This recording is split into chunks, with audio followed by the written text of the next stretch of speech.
All right, so let's get started with today's lecture.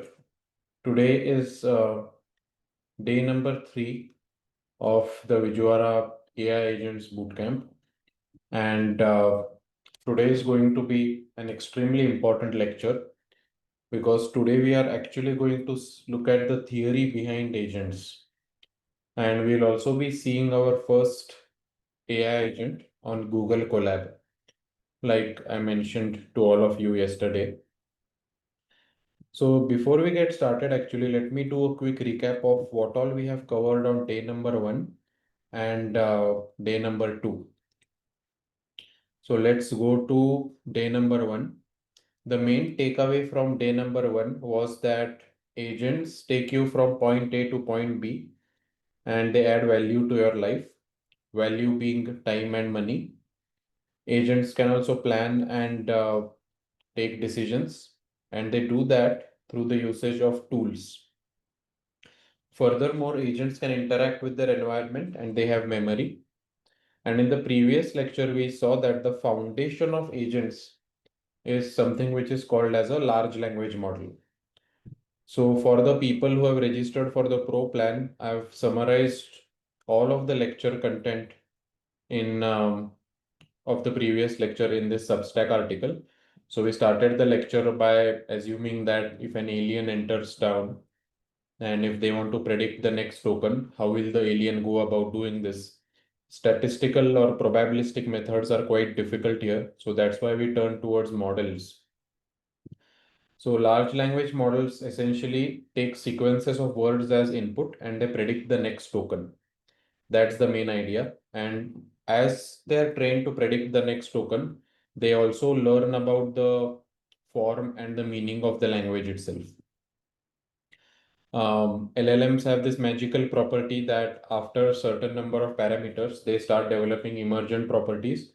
And that's why people continuously chased increasing the number of parameters in a language model. And then finally, we saw that there are actually two stages of building a large language model. The first is pre-training and the second is fine-tuning.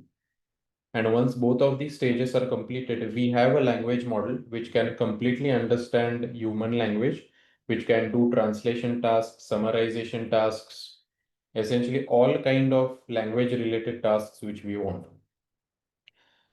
But if you are following along closely, all of you might be thinking that what is the exact link between LLMs and agents, right?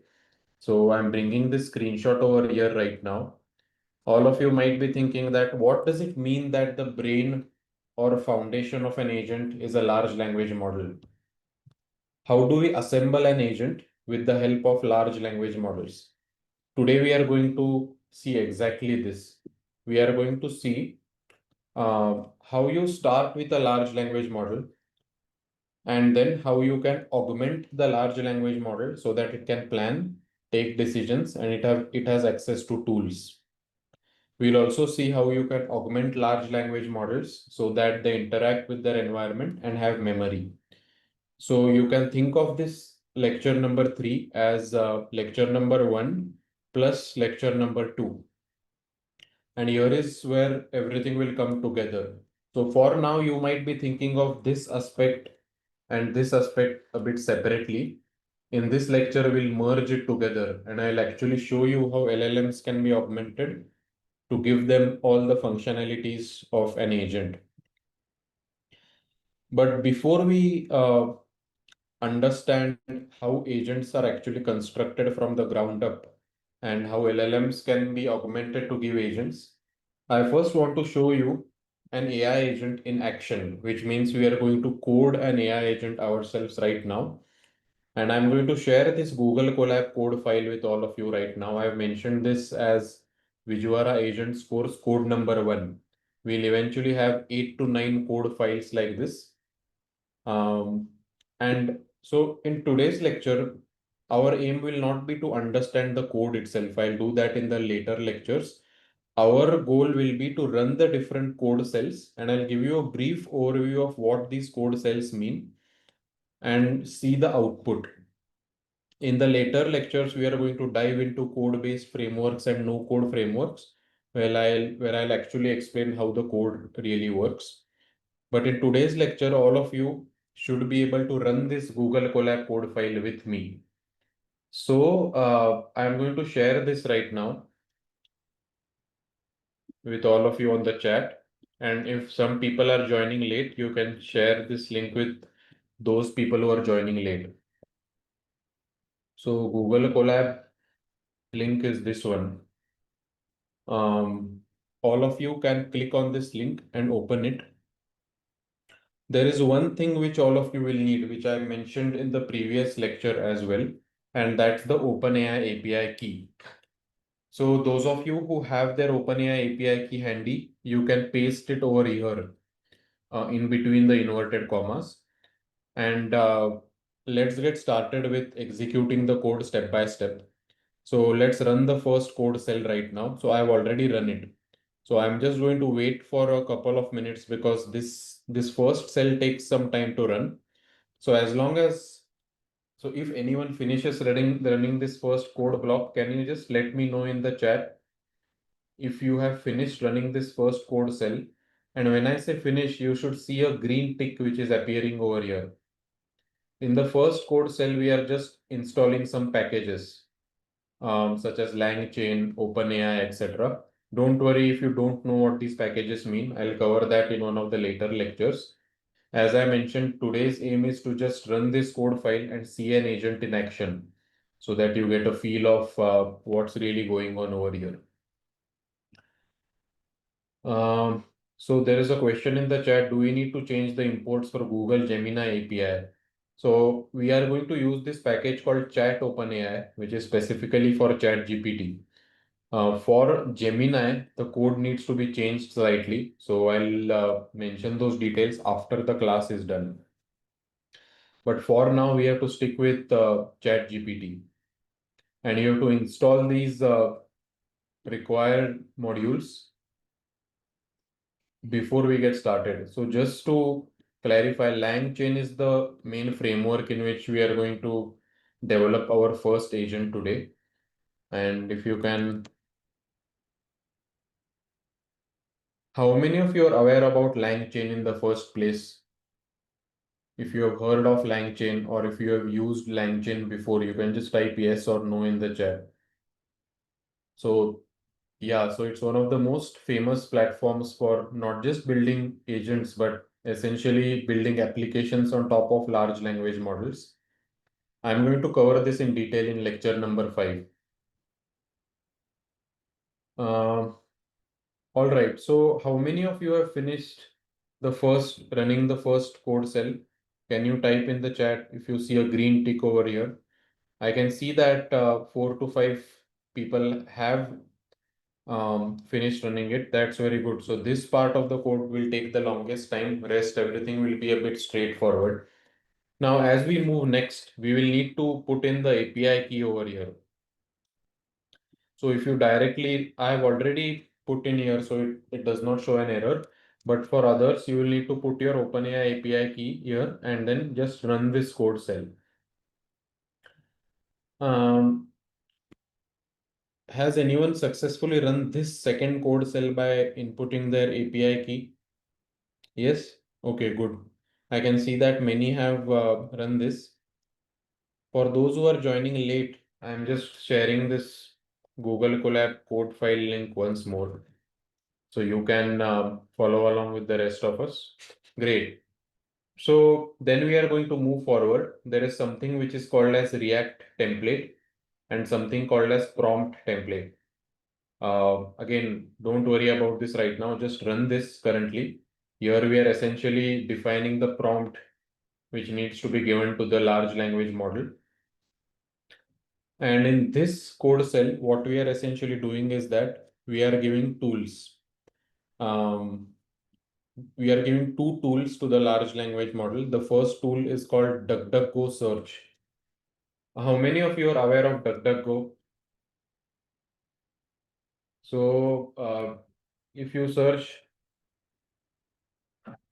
DuckDuckGo, right, it's a privacy first company, but you can think of it as Google search, but with your privacy protected.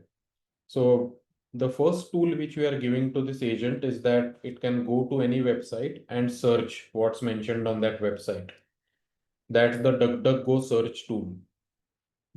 And the second tool which we are going to give this agent is LLM Math, which essentially means that we are equipping this large language model with a calculator and other mathematical operations. And the large language model which we are using here is GPT 3.5 Turbo. You can change this to whichever one you want, but we can stick with this for now. And then what we are doing is that we have to, we are essentially loading these tools. So we are collecting the tools together. So essentially we have the search tool and we have the mathematics tool. We have two tools which have been given to the language model. And then we have to just create an agent. So here we have to mention that this is the agent. It has access to these tools, etc. And then finally, the question which we'll ask to the agent is, what is the current price of a MacBook Pro in USD? How much would it cost? So this is the question which we are asking to the agent. So let me actually take a screenshot of this and bring it over here. So if this is the question, what is the search, what is the current price of MacBook Pro in USD and how much would it cost in euros if the exchange rate is 0.85? So let me ask this question to all of you. What tools would you need to solve this question? Let's say you have the large language model, which is ChatGPT or any language model. What are the tools you will need to answer this question? What will you need to do? If I ask you that what is the current price of a MacBook Pro and how much would it cost in euro if the exchange rate is this much? As we can see already, right, we definitely need a web search. We essentially need a web search because we have to go online and we have to type what is the current price of MacBook Pro. This is what a human would do, right? If this is the question asked to me, I would go and search on the web MacBook price in USD. So that's the first tool which is needed. And then what's the second tool which is needed? Let's say I get the price as $1,000.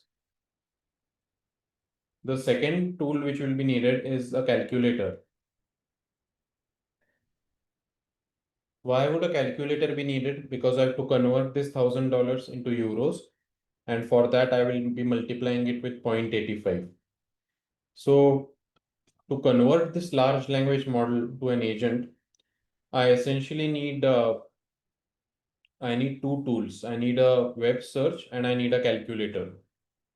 So that's exactly what we are doing here, right? The tools which we have defined are the mathematics operations and a DuckDuckGo web search engine.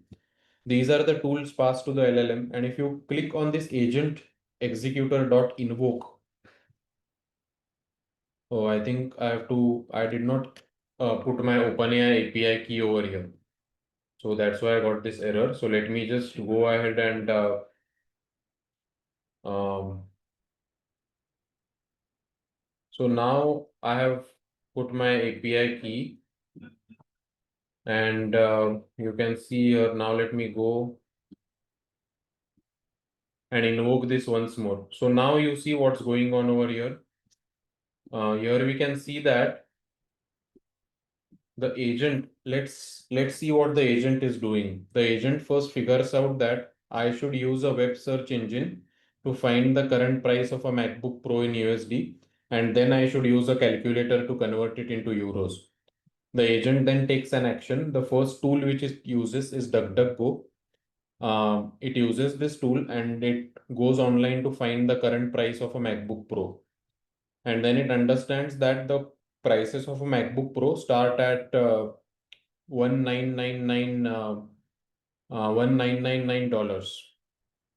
And then the second tool is a calculator, which the agent figures out that's the second tool which we should use.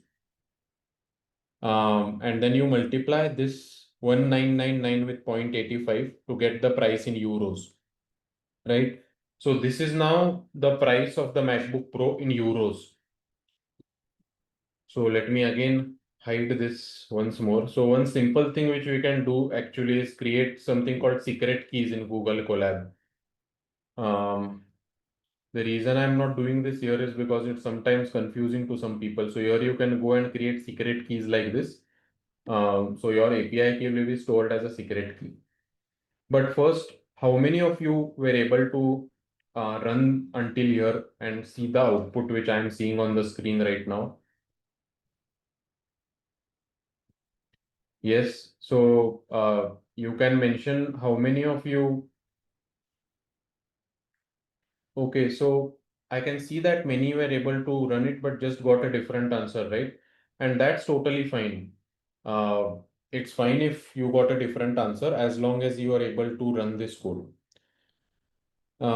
All right, so just see what's going on here right now. Just like how humans are thinking, here we have an agent who is thinking along very similar lines.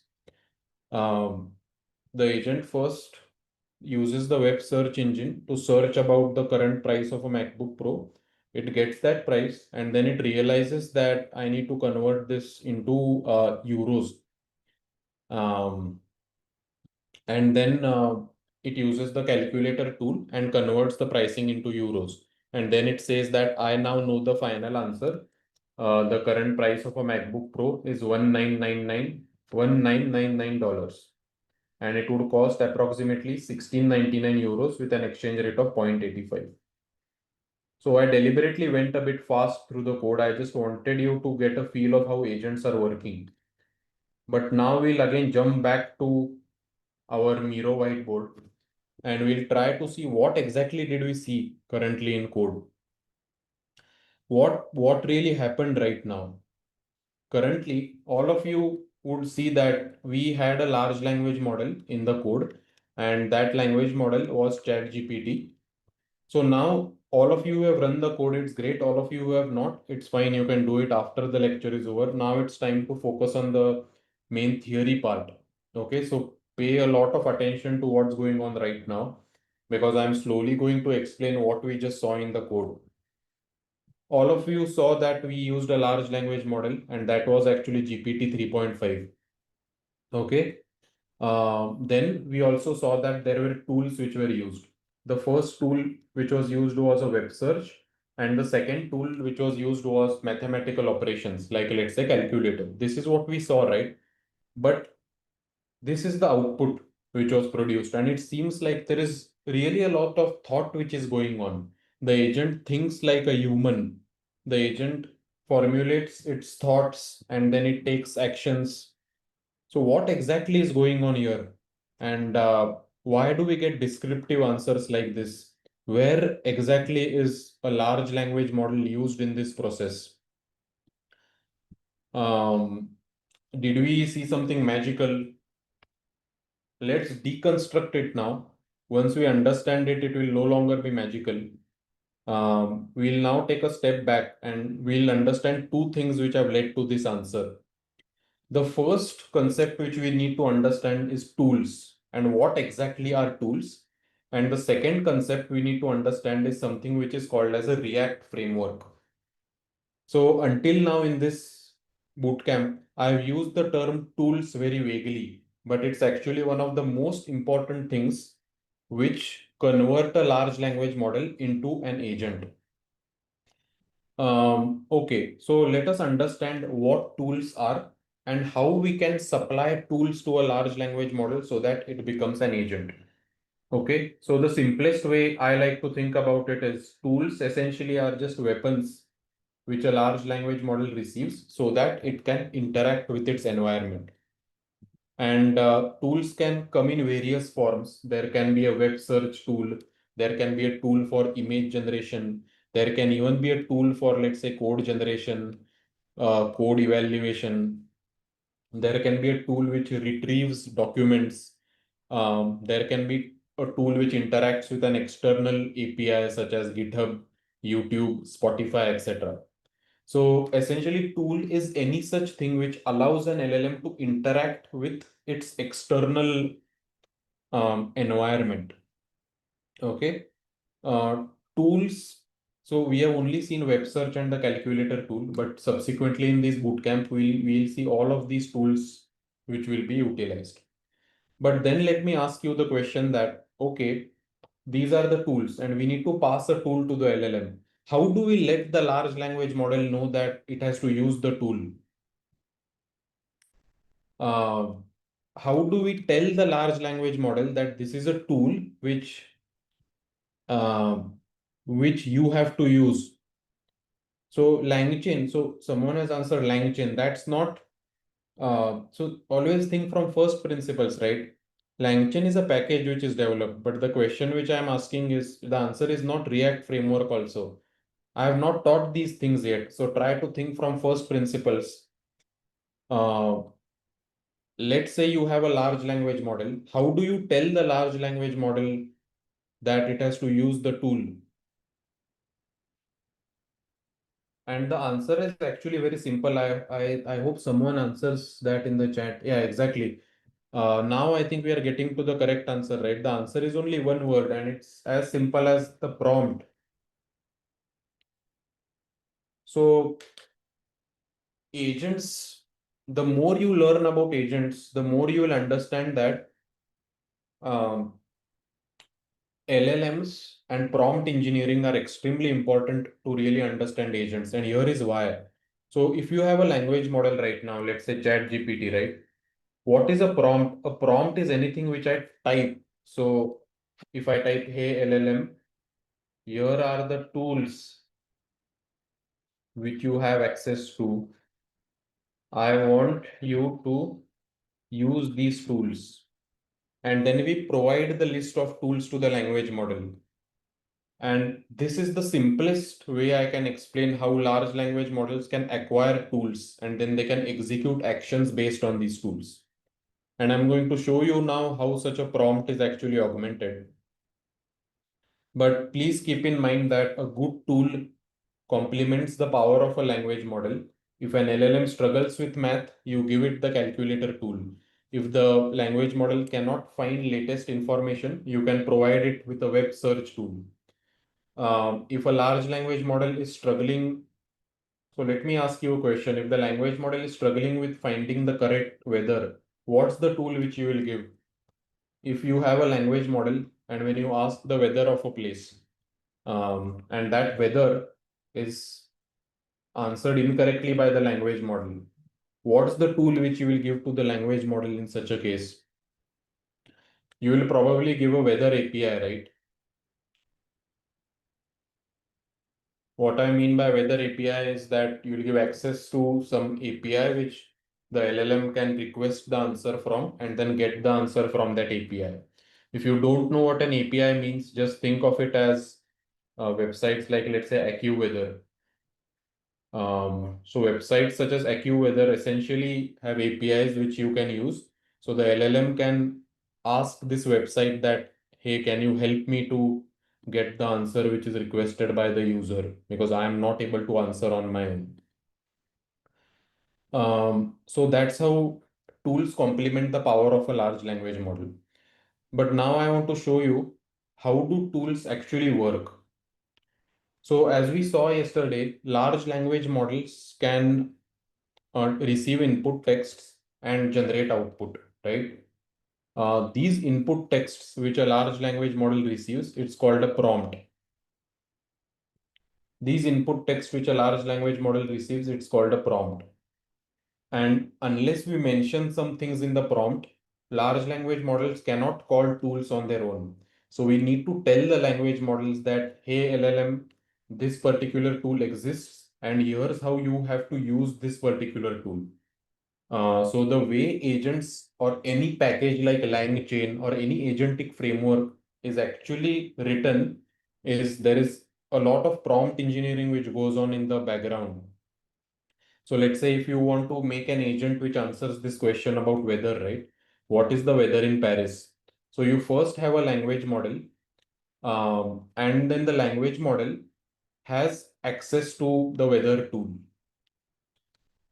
Now in the prompt, it will be written that you have access to these tools. then what the language model will do is that the language model will make a tool call. What tool call means is that it just calls this particular weather tool, or writes this text that this weather tool needs to be called.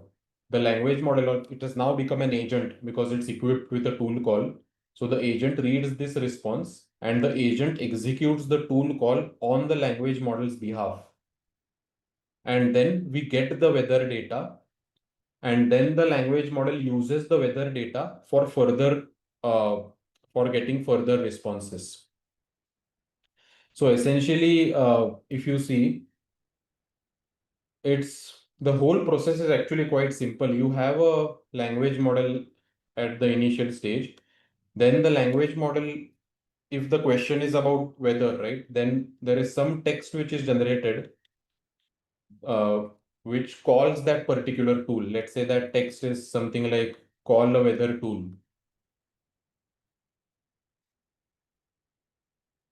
Now it has become an agent because it has access to this tool. And then that API call will be made. And then we receive the response. That response is again uh, received by the language model, and then the language model prints the answer.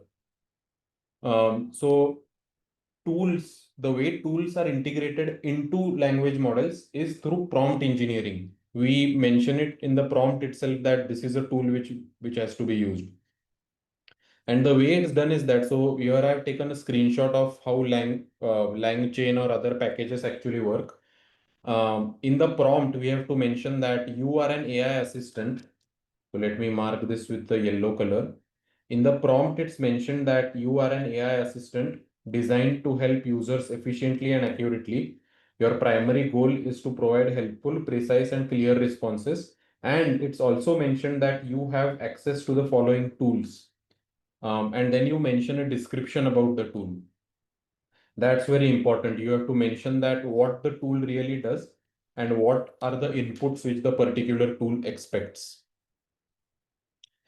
So this is how language models actually use tools. And even when you think about tools, there can be two types of tools. If a certain tool does not exist, so I mentioned a list of tools over here, right? If a certain tool does not exist, you can create a custom tool. And by custom tool, I mean you can create a simple functionality, which is a tool which you can provide the language model in the prompt itself. So tools are actually one of the simplest concepts of AI agents because it's nothing but prompt engineering. So if you go back to the start of the lecture now and see what we started thinking about how are large language models augmented to achieve all these other things, right? So until now, we have seen that we start with an LLM, and through the prompt itself, we give the language model access to tools. So the first part we have now understood how do language models have access to tools? We mention it in the prompt itself. That's step number one. So my takeaway after, so now I have built and deployed so many AI agents that the simple takeaway after understanding how tool works is that prompt engineering is extremely important because it's how you convey in the prompt that, hey, LLM, here are the tools which you have to use. And if you go back to your code right now, if you scroll up, just look at the start of the prompt template which we have. To the language model which we have defined here, we have mentioned that answer the following questions as best as you can, and you have access to the following tools. And then we have provided tools to the language model.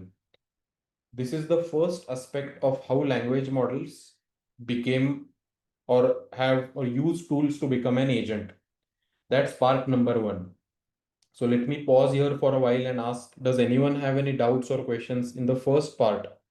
So remember, I mentioned that we need to understand two things to answer the code. The first, to understand the code. The first is tools. And if there are no doubts in this section, then I'm going to move to the second section, which is ReAct framework. But I'm waiting here for a while to see if there are any questions. There is a question here. Can we make our own tools? Yeah, we can define custom tools. Is LLM able to handle all formats in which data comes from the API? So in this case, we have to mention that in the prompt itself, that what's the response, which is the format in which the response is going to come. Or if your LLM can only handle specific format, we have to ensure that the response is in that format before augmenting the prompt. Can the large language model handle tools without us including it in the prompt? So it has to be mentioned somewhere. Otherwise, the language model does not know really what to do. It's only what we mention in the prompt. The when we mention in the prompt, the language model knows that okay, these are the tools which I have to use.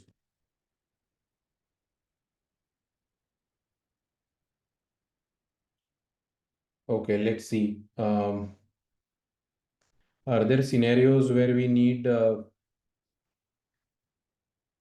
we have to specify system prompt for the agent? Yeah, we have to specify system prompt to the agent. Then how does ChatGPT know how to use the weather tool then? Because probably it's internally configured that if the user asks questions about weather, make a call to the API. But here we are actually looking how that internal thing works, right? So if ChatGPT should not be our basis for understanding agents, we should look beneath that. Okay, if ChatGPT is making a weather API call, how would they have coded it internally?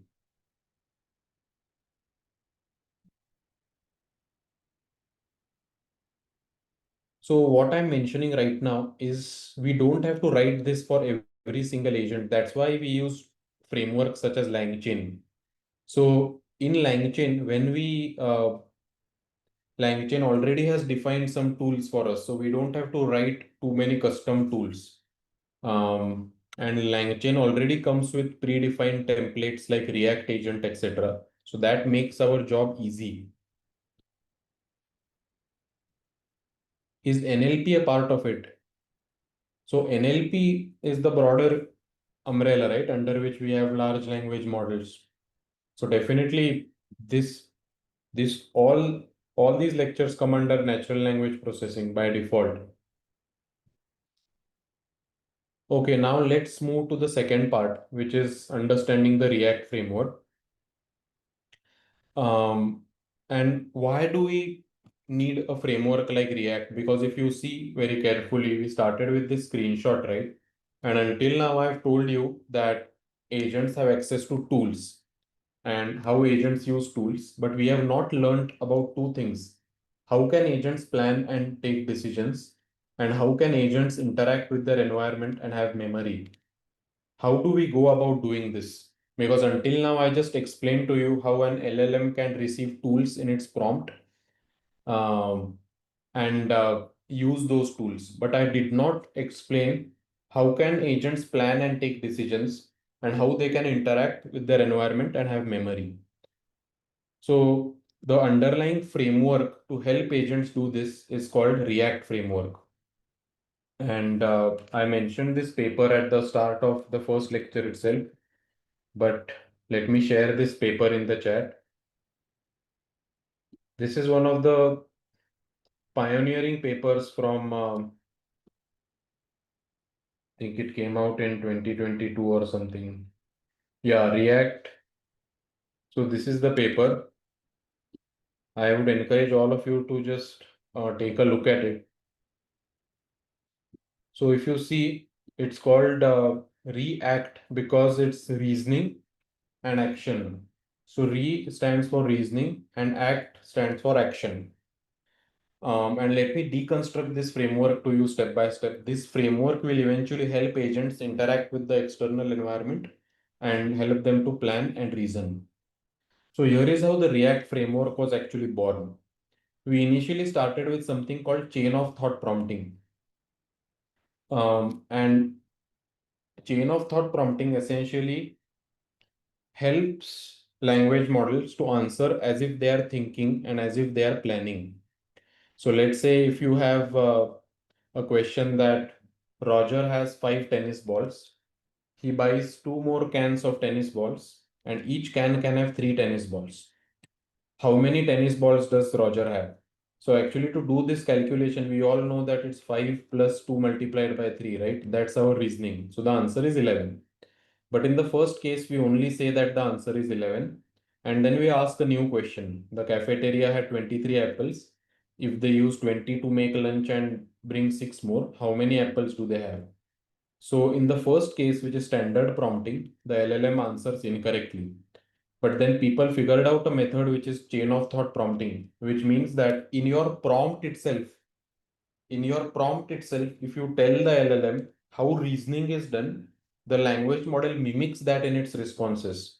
So, for example, if the same question which we have, Roger has 5 tennis balls, he buys 2 more cans of tennis balls, each can has 3 balls. How many tennis balls does he have now? And we actually show the calculation that Roger started with 5 and then 2 cans of 3, each is 6. So 5 plus 6 equal to 11. The answer is 11. We include this in the prompt itself. And then we ask the new question. And you will see that when the LLM answers now, the cafeteria had 23 apples. You see the answer is first of all much more detailed. And it's as if the LLM is planning. The language model is planning as it answers. So this clearly shows that if we actually include some thought process in our prompt itself, the language model will answer as if it's planning. And we want planning capabilities in our agent. We want planning capabilities in our agent. That's one of the most important things which we have seen in an agentic definition, right? We want agents which can plan and take decisions. So this paper, chain of thought prompting was a huge success. And this technique actually proved that language models are capable of generating reasoning traces or thoughts. Uh, the answer here, which you are seeing here, these are also called reasoning traces because it looks like the language model has its own thoughts and it's reasoning through those thoughts and coming to an actual answer. But chain of thought prompting had some issues. It does not have access to any external world, so it cannot act, which means it cannot take actions. We have reasoning traces, that's good, but we also want a language model to take actions on top of this. There are some questions, few shot prompting, so basically single shot prompt. So this is, you can call this as a few shot prompting because we just give one single prompt, and in this case, even a single prompt is sufficient. A single, a single additional example is sufficient in this particular case. But the disadvantage of chain of thought is that it lacks access to the external world and it cannot act. That's where the act of ReAct comes into the picture. It builds on top of chain of thought. ReAct builds on top of chain of thought, but on top of that, it adds this acting capability. And the way ReAct framework does that is through something called the TAO principle. What the TAO principle means is it's thought,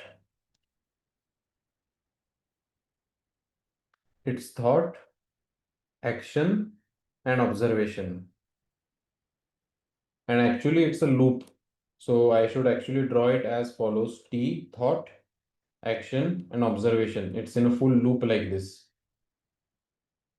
So you may be confused that what does this exactly mean, right? Let me show you with the same example which we saw. Let's say the question is this same question which we start with, right? This question that what is the current price of a MacBook Pro? How much would it cost? Let's say if that's the question given to an agent, the thought action observation framework goes like this. The first thought which the agent will have is I have to check the MacBook prices. Based on that, the agent will take an action. That action is let me do a web search. And then it receives an observation, which is the price seems to be in dollars. Now, here is the most important thing about agents. Agents don't stop here after one loop. They keep on repeating this loop until they get the correct answer. So price seems to be in dollars. That's the current observation. On top of that, I will have my second thought, which is the price now needs to be converted into euro. My second action is let me use the calculator tool. And my final observation is the price is in euro. I am now satisfied. So you see this loop keeps on happening until the agent is satisfied. And this is one of the biggest differences between language models and agents. A language model will just generate an answer and stop over there.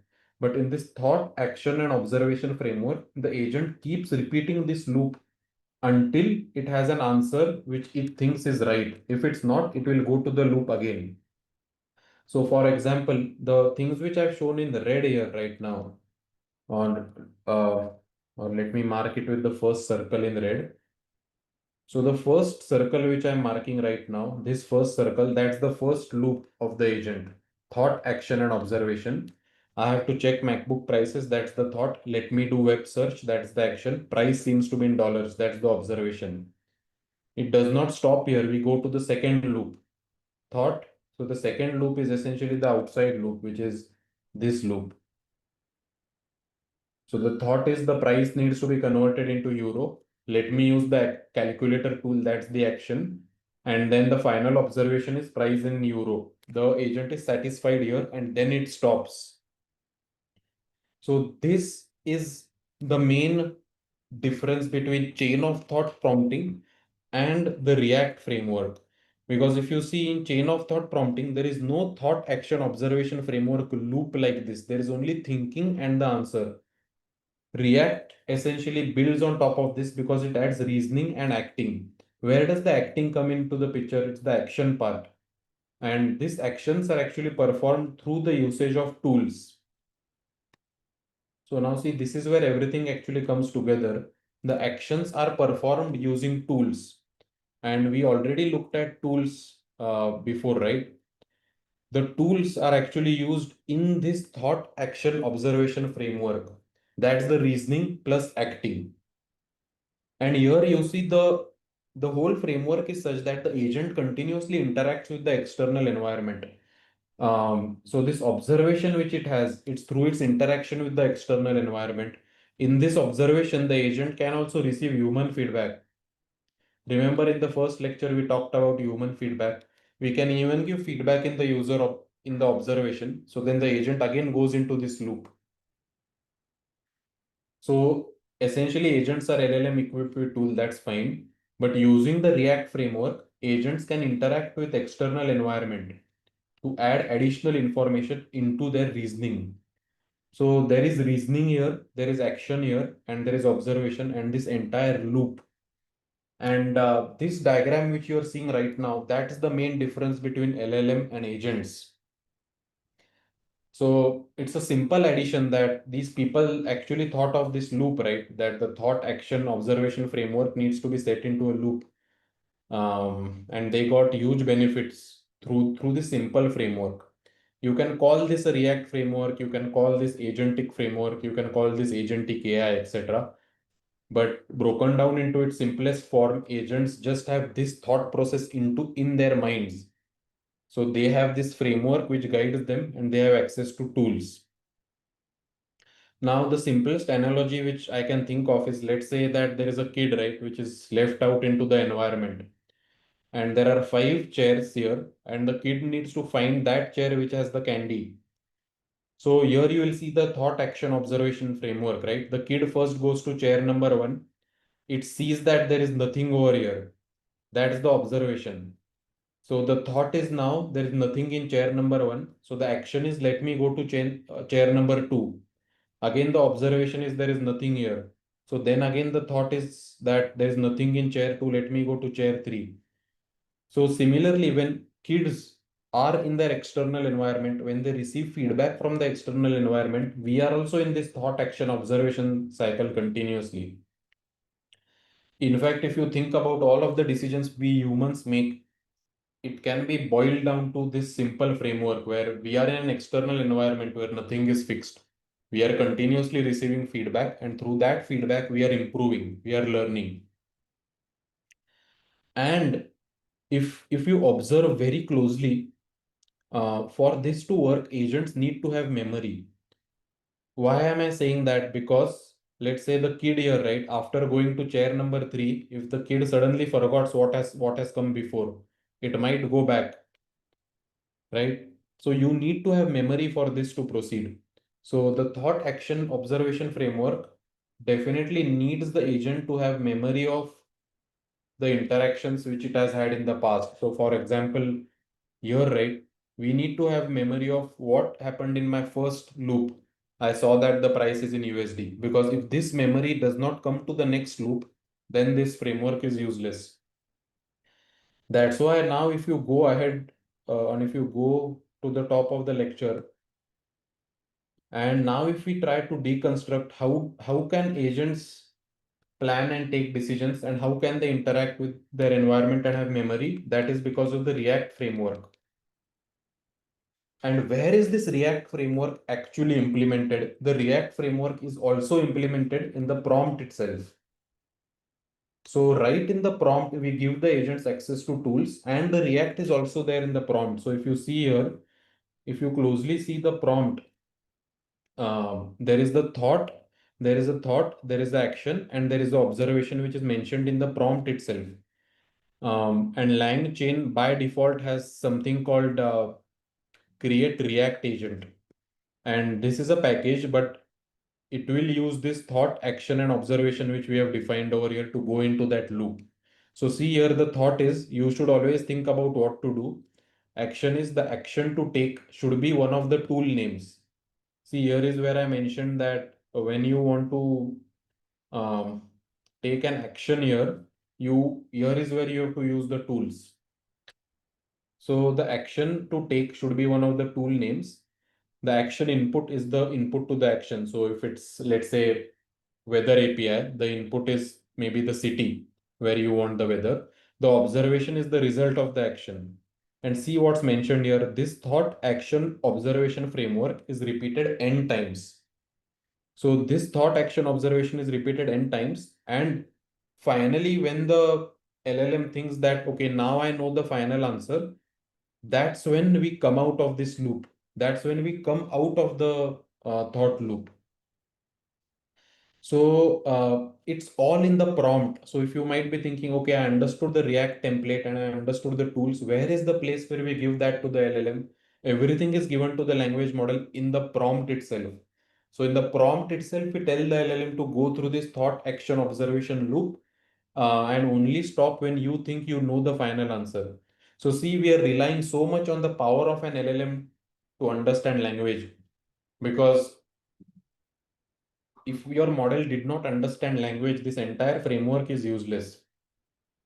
This framework is based on the premise that your language model is amazing and it can understand everything about human language, which is probably true with the latest GPT models. So now when you look back at this code, you should look at it in a completely different light. You should now think that, oh, okay, the reason I have this React template here is because I have to give a much more detailed prompt to the language model. I want the language model to follow this thought action observation framework. If I don't have any framework, my language model won't plan. And not just planning, we want the language model to continuously question itself, right? That's why we have this loop. We want the language model to question itself, and we want it to repeat n times until you know the final answer. So all the important learning of agents actually lies in how you make the prompts which are passed to the LLM. Once you have the prompt, so you actually need two things. You need the prompt, and in the prompt, you need tools. So first we define the prompt template, then we actually define the tools which we need, and then we created an agent. So the agent needs these three things. It needs the language model. The language model needs a prompt, and the prompt needs tools. So that's why this create React agent has three main arguments. You need a language model. The language model needs prompts, and the prompts need access to tools. Why do you need access to tools? Because you cannot perform any action in the thought action observation framework without tools. That's it. And then you just do agent executor.invoke. So at its very basic, what we are doing here is just calling a large language model, right? We are actually just asking some question to a large language model. The reason it's been called as an agent is because now The framework is such that it has access to the external environment and it can reason and plan and it has access to tools. But all what we are doing is just making changes in the prompt really. So one way to think of agents is glorified language models who have access to tools, who have access to environment, who can reason and plan with memory. But I hope that you are not intimidated by codes like these now. The way to start understanding this code is from the bottom up. So first look at this thing that, okay, I have these three things, right? LLM, tools, and prompt. What's the LLM which I'm using? It's GPT 3.5. What are the tools which I'm using? DuckDuckGo for web search and math. And what's the prompt which I'm using? It's the thought action observation framework. Okay, that's the React template. Um, all right, so this is the core of today's lecture, which I wanted to, that's the first takeaway from today's lecture. It's the React framework and this loop, which I've shown over here, which is the main highlight of how LLMs are converted into agents. We are going to take a look at one last code today, but before that, let me pause and take some questions in the chat. Uh, can someone share the links? So the links which have been shared are this Google Colab notebook. And let me share this link once more.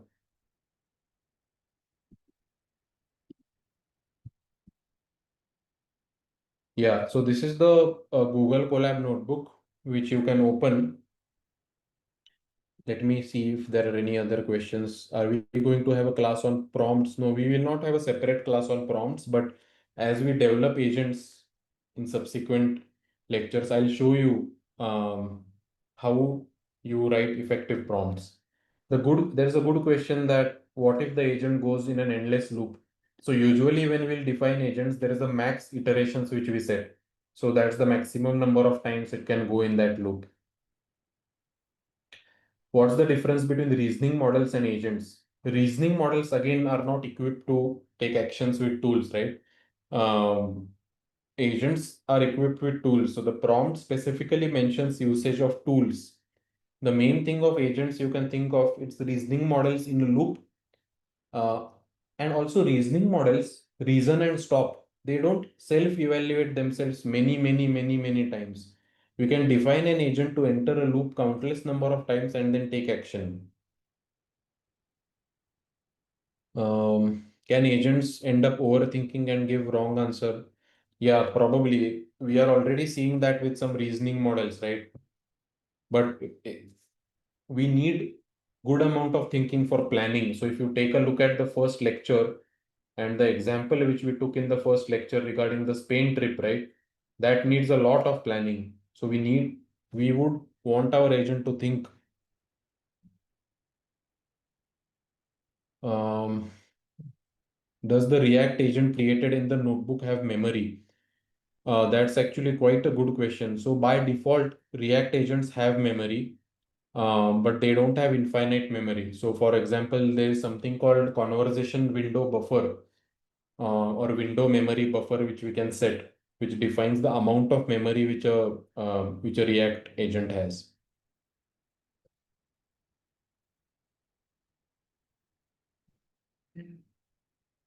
How does agent know its last end loop? That's another very good question. So how does agent know its last end loop, right? Take a close look at what we have mentioned in the prompt. We have mentioned in the prompt that whenever you think you know the final answer, you have to stop. So we are relying on the language model judgment that, okay, now I've got the final answer, I'm going to stop over here. And if it still keeps on going, then we can put a limit on the number of maximum loops which we can have. Can the agent eval itself? Actually, it is evaluating itself, right? Because the moment it enters into a loop, we know that some kind of self-evaluation is going on. We can even put human feedback. So to give additional evaluation points. Okay, now let's go to the last point in today's lecture, which is essentially one more code which we are going to explicitly do with agents. Now, this is the second React demo code number 2. So what I'm going to do over here now is that you can first refresh your notebook entirely. And we'll need one more API key. That's essentially the Serper API key.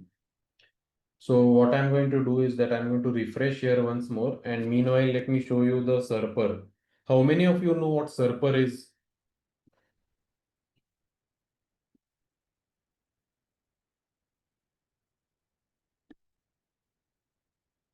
There is a question about can we create AI agents with Olama locally? Um, that, yeah, I think it's possible. So for example, if you download a local Olama model and you do the prompt engineering yourself, then you can deploy an agent locally. So what I just mentioned, the thought action observation, you have to create a prompt template and you have to feed that prompt template to the language model and use tools. The reason normally we use packages like LangChain or LangGraph is because they have functions out of the box. So for example, they have functions such as this agent executor, then create React agent. These functions are given out of the box by Llama Index. You can even do it locally. So you can use these packages locally, and the LLM, you can use the one which you have locally downloaded from Olama. But in that case, it needs to be a small language model, I think, because otherwise it will be very slow. Um, or you can check DeepSeek, trying to download it locally. Yeah, so what I was talking about was this Serper. So Serper is essentially the reason why we need search APIs is because we'll frequently need to go to Google and we'll need to do some sort of a search, right? That's why we need search API, and there are multiple search APIs. I want to expose you to as many search APIs as possible. So you can think of it as a essentially Google search API. There are many competitors in this space, but these are some of the widely used competitors. So just go here, click on sign in. Uh, um, and I think these API keys you will get for free. So you can just create an account over here at Serper, and you can get their API keys for free.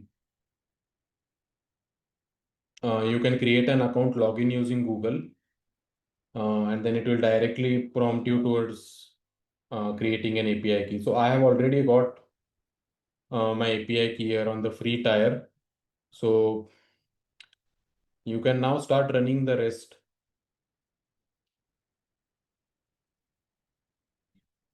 There is a question that tried to make this code work bit with Perplexity, but failing due to a weird error.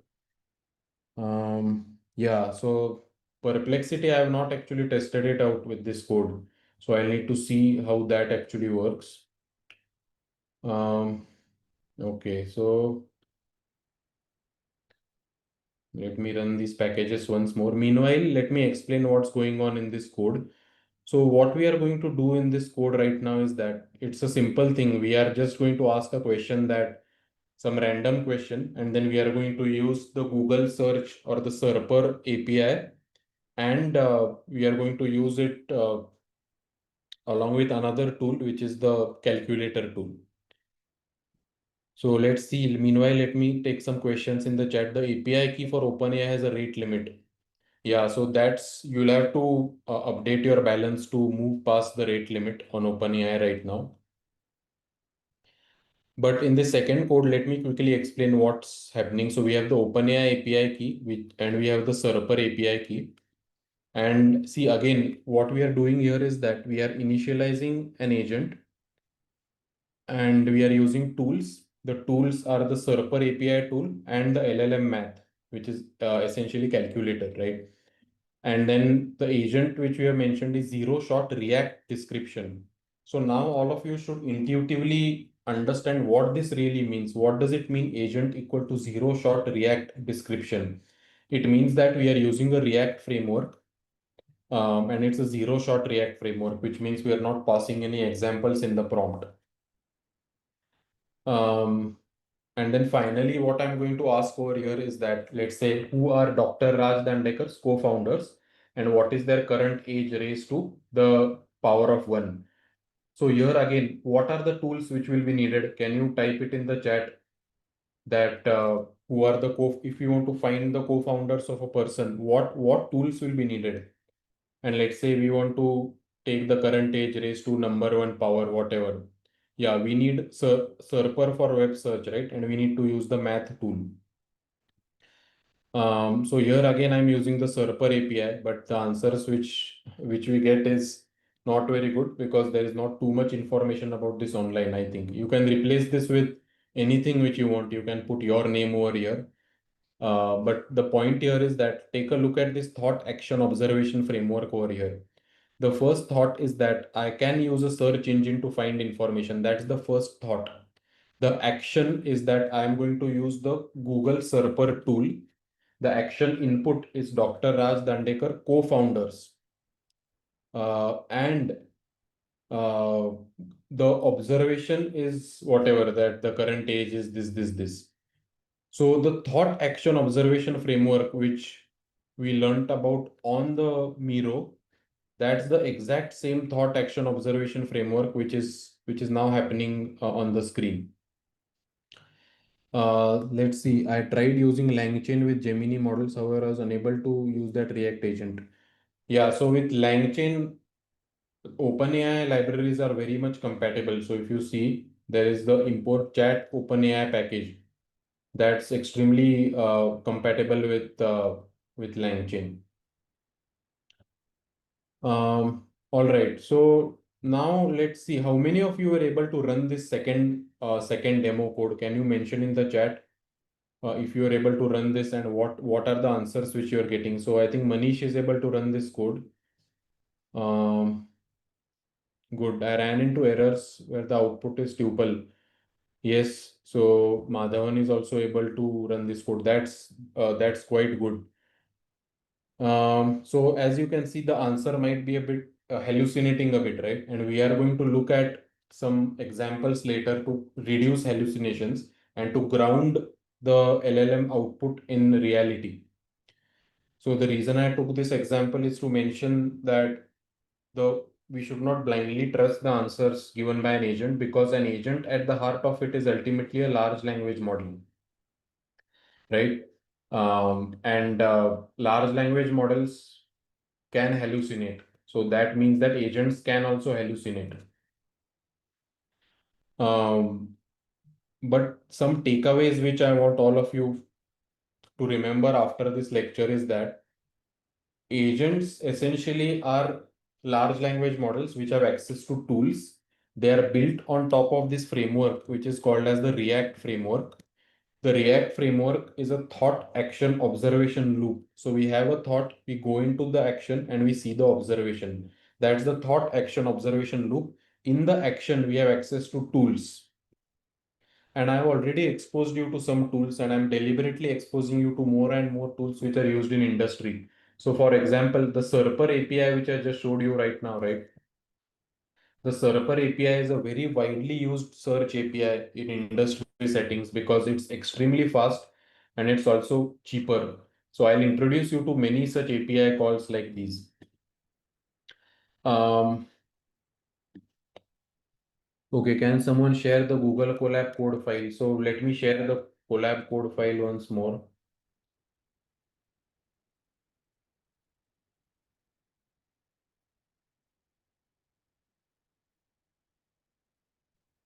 Meanwhile, are there any doubts or questions in this lecture? I'll be happy to take any of those questions. How do we find out the different tools which are available like Surfer API?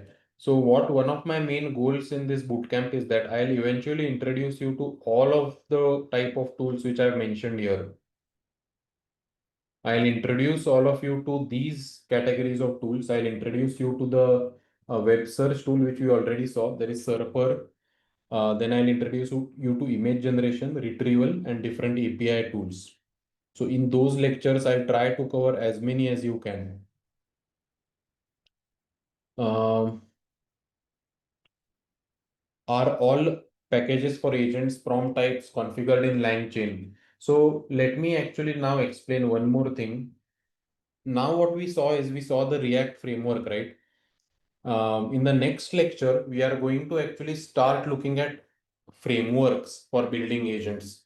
So the next lecture is about frameworks, and there we are going to see code-based frameworks and no-code frameworks. And the reason I explained the React framework to you is that almost all of these frameworks are built on top of the React logic, which is the reasoning and acting. So it's very important for you to know what's going on.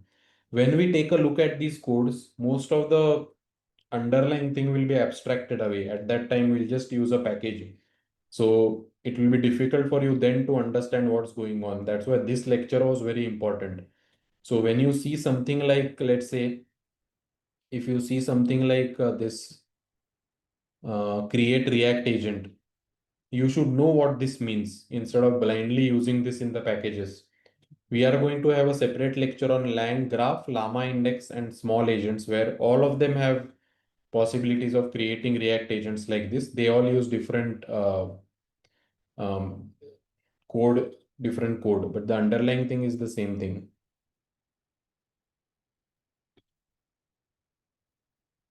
Uh,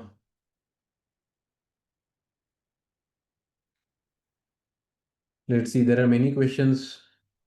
Is there any way to make the agents choose the LLM model?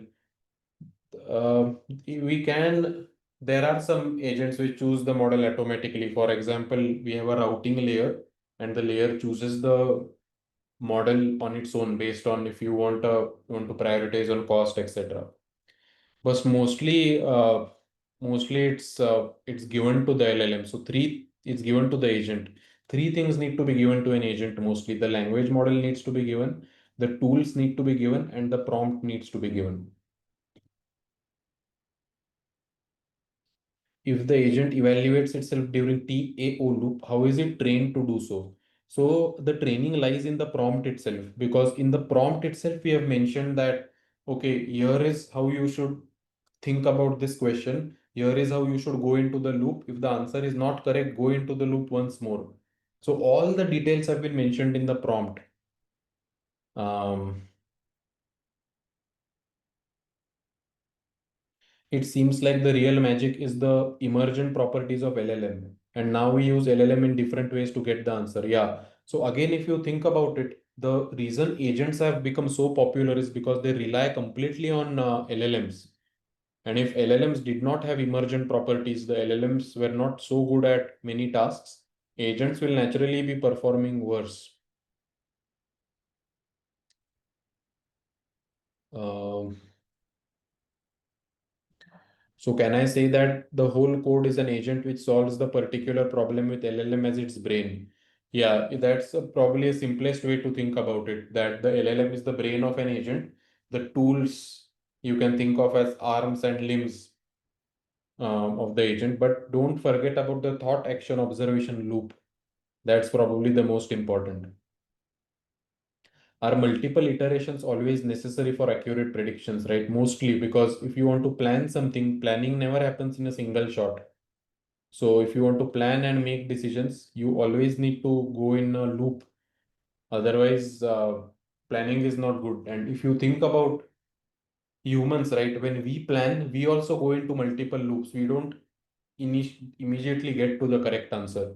That's why I think this thought action observation framework is so intuitive, because even humans think and plan like this. As I gave an example of this kid who is looking for this candy, right?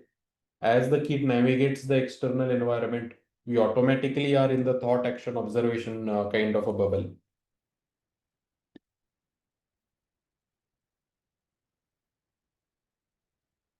Would we need to include any guardrails? Yeah, uh, we do need to include guardrails if the project is sensitive. So, for example, if usually when we build agents for enterprises, there is a guardrail step and evaluation step, which are the final steps, because you cannot have responses which are which contain sensitive information, etc. So enterprises have some rules about the kind of responses they want and the kind of responses they need to filter out.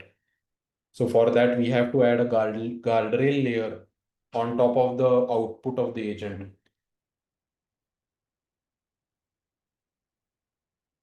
So I hope that after this lecture, all of you realize that agents are not something quite extremely complex. At the heart of it, it's just an LLM with prompt engineering, but it's just that the prompt engineering is done so wisely. It's based on this research paper, the thought action observation framework. The prompt engineering is done through this TAO framework, and the actions need access to tools, and that's how tools are provided. And actually, to provide tools, there are two ways to provide tools. One is you directly give API or access to tools. The other way is something called code. So you can also provide a tool as a code. So let's say if you want to create a custom tool, it can be a custom code function which you have written. I deliberately did not go into those details because it might have made the lecture a bit more complex. Can we get a link to the research paper? So I already shared the research paper link, but I'm sharing it once more. How do we apply the human feedback loop, right? That's one of the most important pieces of the puzzle, which is ultimately not covered quite well. So there has to be an evaluation framework, a manual evaluation framework where a human is in the loop. And there are multiple dashboards where even human feedback can be collected along with the agent's own feedback. So then that feedback is added to the observation and the agent continues in its loop. I will be showing some evaluation frameworks like these in subsequent lectures.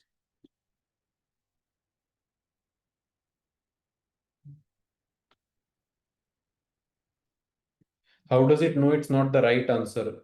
So right answer is one thing, right? But some questions itself are multi-step. So if I ask an agent to give me a travel itinerary, first it has to go through web search. That's the first thought action observation. Then it has to do something else. That is the second thought action observation. So the TAO frameworks are also needed in multi-step planning. Uh, so it's not just about whether the answer is correct or no, wrong. If the LLM feels that its answer is not good, it will again go in a loop. But even if the answer is good, there may be multiple planning steps involved in the question. That also might require the LLM to enter this TAO loop. So there are some questions like, will the bootcamp cover production grade agents in further lectures? Yeah. So we will have special projects for production grade agents for the pro registered candidates. All other lectures which we'll be covering, we'll be building 5 to 6 agentic projects in these 10 lectures. But there are 5 industrial projects which I'll be sharing with people on the Discord group essentially. Um, how do we apply? Okay, this question I already covered. Where does RAG help in agents? Actually, this is a very good question. We have a separate lecture called agentic RAG. So agentic RAG essentially, I'll cover that in the lecture, but there is this thing called agentic RAG, which basically augments the traditional RAG framework.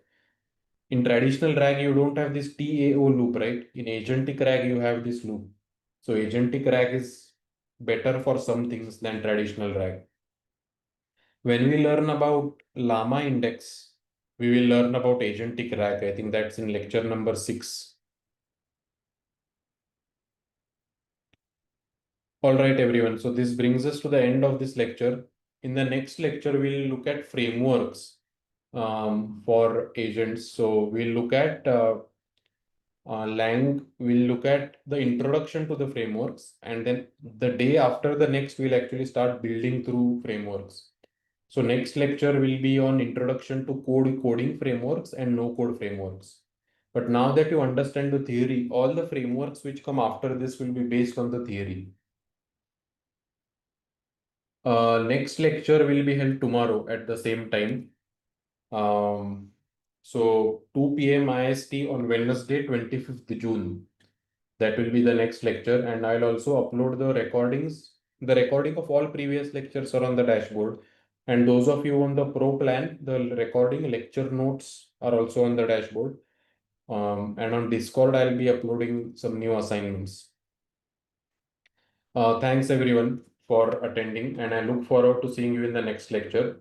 Please make sure that you don't drop off after 3 lectures, because it's good that all of you have stayed for three. Now only 7 more are remaining. Thanks everyone. I'll see you in the next lecture. Bye.